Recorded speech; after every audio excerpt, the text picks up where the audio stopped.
Maurya Karthik of 8th 7th standard 9th standard. Okay, my proceed. నా పేరు తనుశ్రీ. నేను 9వ తరగతి చదువుతున్నాను. నేను చెప్పబోయే విషయం ఏమిటంటే అలంకారాలు. అంటే కావ్యమునకు శోభను కలిగించుటకై కవులు అలంకారములను కూర్చారు. శబ్ద ధ్వని వలన సౌందర్యం కలిగి ఉన్న శబ్దాలంకారమనియు అర్థము వలన సౌందర్యం కలిగి ఉన్న అర్థాలంకారమనియు అంటారు.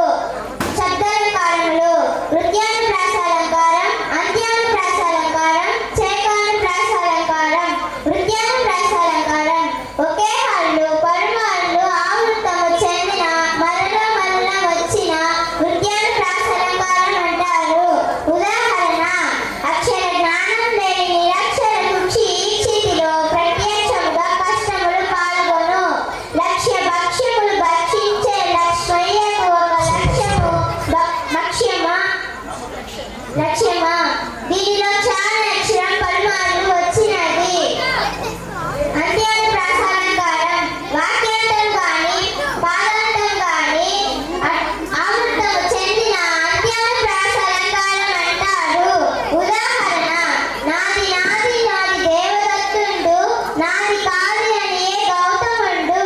జయ జయ నినాదాల సభాసదులు పలుక సాకే పతి గల్ల హర్ష బాష్పములొలక. దీనిలో చివరన ఒకే ఉచ్చారణ మరియు ఒకే అక్షరం కలిగి ఉంటుంది.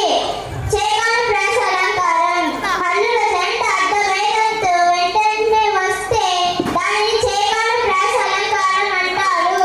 ఉదాహరణ: నేడు ధర బాగా పెరుగుతుంది. చాలా బాగా చెప్తున్నాం. ఈ వాక్యాలలో ధర అనే పదాల జంట వెంటనే ప్రయోగించబడింది.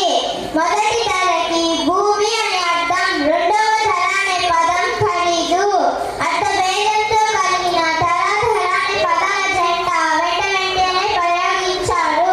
కావున ఇది చేకానుప్రాసాలంకారం. గోరు వంక వంక చూసెను, సమస్యల సాధనలకు నారి నారి బిగిసింది.